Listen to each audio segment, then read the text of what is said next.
So we heard testimony this afternoon about the process of the Mello review, about two potentially different ways of looking at it. The one, I think it was very clear in the letter that was submitted from HCID about the history of rental rates in this building, but I didn't seem to see much information regarding the process of the IAP and evaluating change of use and whether it's a coastal dependent use or feasibility of residential use.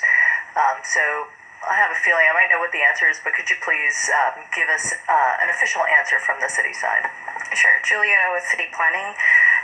The steps we typically take in a case like this where there is a change of use is to go through the steps in the IAP. The first question, and I'm just going to read from the IAP, is will residential structures be demolished or converted for purposes of a non-residential use? So the project is to convert an existing apartment house into an apartment hotel.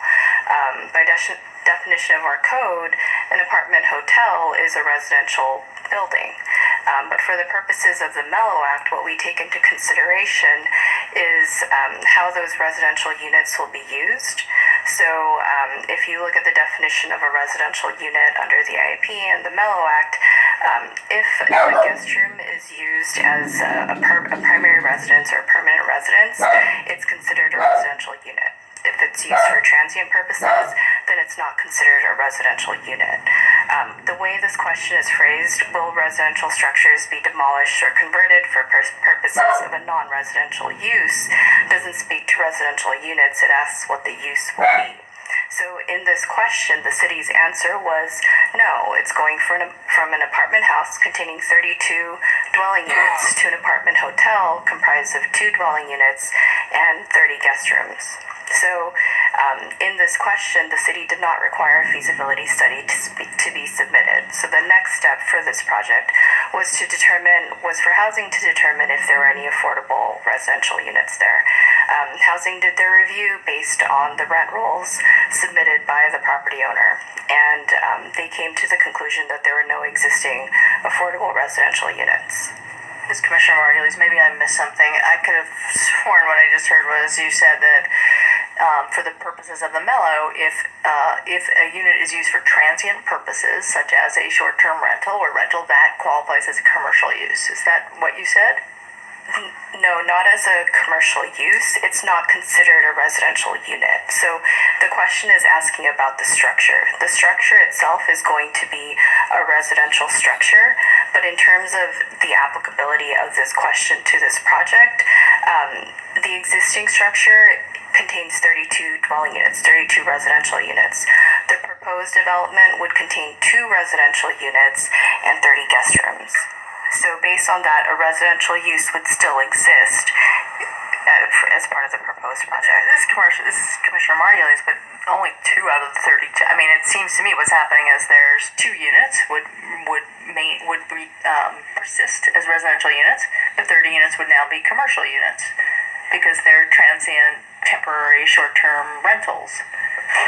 Again, the definitions in the code don't speak to commercial, that the hotel would be a commercial use.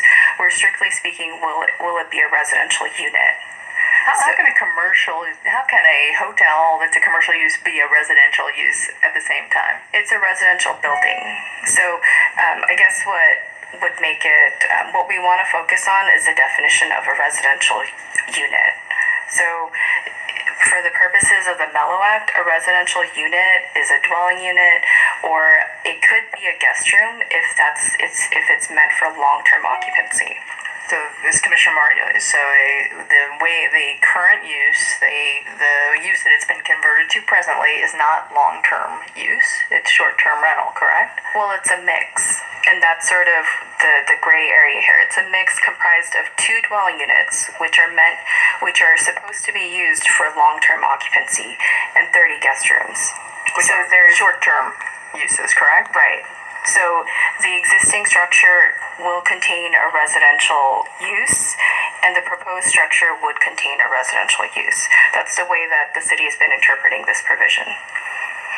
This is Commissioner Margolis. I'm really in disbelief that, and it's not the first time on this commission that we've found some what I would consider loopholes or vague policies that seem to be in conflict with the city's stated purpose of preserving affordable housing throughout the city. And I guess at this point we have our expert opinion from the city and like other things like I would say similar to the zoning discussion we're having about what the current zoning use is this once again appears to be, I mean, I'm not a legal expert. I don't know. I don't have no expert opinion about how to interpret the IAP. Right. But it at best, what we're hearing is this is a policy that, and I've heard that it is an interim act and it needs to be finalized. And I'll suggest once again that the city really do its best to finalize this and make sure that it's something that actually makes sense in terms of our housing crisis. Just as a point of clarification, this is Juliet again with City Planning. The distinction between the code and the provisions of the IAP and the Mello Act is that the code defines an apartment hotel, I'm just going to read it, a residential building designed or used for both 2 or more dwelling units and 6 or more guest rooms or suites of rooms. The IAP has a different definition for a residential unit that's not in our code. So that's why we sort of have to consider both. All right, this is Commissioner Myers. I do have one other question, which has to do with the historic